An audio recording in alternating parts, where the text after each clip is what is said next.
Bonjour à tous, on commence ce tour de la presse sportive par le héros de Liverpool, Divock Origi. L'attaquant des Reds, buteur en demi et en finale de la Ligue des Champions, est devenu le nouveau chouchou des supporters, à tel point que la direction des champions d'Europe souhaite lui offrir un nouveau contrat selon le Daily Star. Et le Belge serait bien entendu d'accord, surtout qu'il sera en fin de contrat au 30 juin.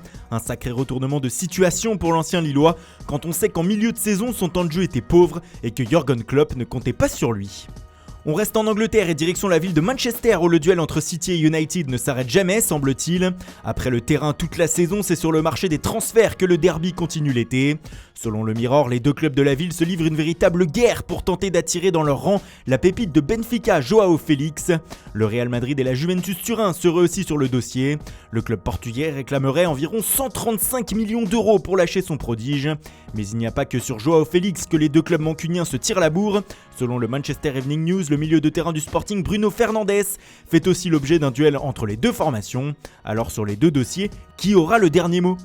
On passe à l'actualité de Chelsea désormais et c'est bien sûr le sort de Maurizio Sarri qui intéresse le monde du foot. Le technicien italien semble en effet de plus en plus proche de la Juve au fur et à mesure que les jours passent. Pour le Corriere dello Sport, on peut même déclencher le compte à rebours. Sarri attend simplement sa libération par Chelsea avant de filer à Turin. Il pourrait même arriver dès demain selon le quotidien italien.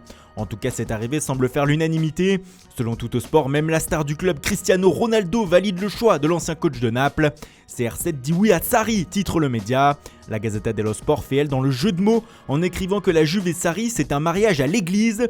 Église qui se dit Chiesa en italien. Justement, tout cela pour dire que l'ailier de la Fiorentina, Federico, serait la priorité de la vieille dame pour cet été. Cependant, la Viola ne semble pas décidée à laisser partir son prodige. Hier, le club s'est fendu d'un communiqué indiquant que son joueur n'était pas à vendre et serait à la Fiorentina la saison prochaine. Mais il n'y a pas que Chiesa dans le viseur turinois, il y a aussi le champion du monde Paul Pogba qui ne semble visiblement pas contre un retour dans le club qu'il a révélé à l'Europe. Selon Sky Sport Italia, les dirigeants de la Juve auraient même pris contact ces derniers jours avec l'agent du français Mino Raiola afin de prendre la température, mais aussi d'informer Manchester United de l'intérêt du club italien. Le problème désormais réside dans le financement de l'opération. Manchester en réclame plus de 100 millions d'euros et donc quelques joueurs de la vieille dame pourraient servir de monnaie d'échange. Autre star à la une ce matin, Neymar. Et selon le quotidien espagnol AS, le Brésilien s'éloignerait désormais du Real Madrid. Le président du club Florentino Pérez aurait été convaincu par les sondages auprès des supporters qui exprimaient leur rejet de l'arrivée du Parisien.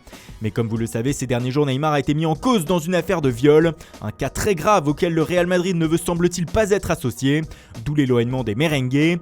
Qu'en est-il du Barça alors ? Eh bien selon Sport, si les Blaugrana veulent rapatrier Neymar, ils vont devoir venir le chercher. Le PSG ne compte pas se laisser faire et laisser partir sa star. En attendant, le Brésilien a une Copa América à disputer, mais cette affaire de viol l'a plongé dans la tourmente.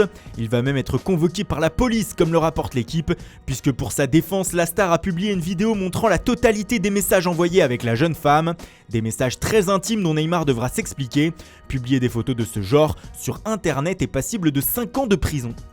Et on termine par une affaire qui va sans doute embarrasser le foot espagnol. Le journal El Mundo, relayé ici par Marca, révèle aujourd'hui que le match de la dernière journée de championnat entre Valladolid et Valence du 18 mai dernier pose de sérieux problèmes.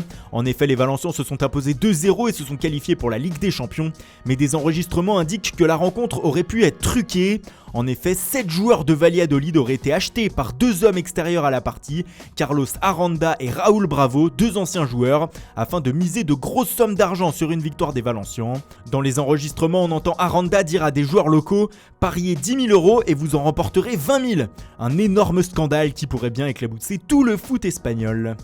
Voilà, c'est tout pour ce matin, merci pour votre fidélité, bonne journée à tous et rendez-vous dès ce soir pour un nouveau journal du Mercato.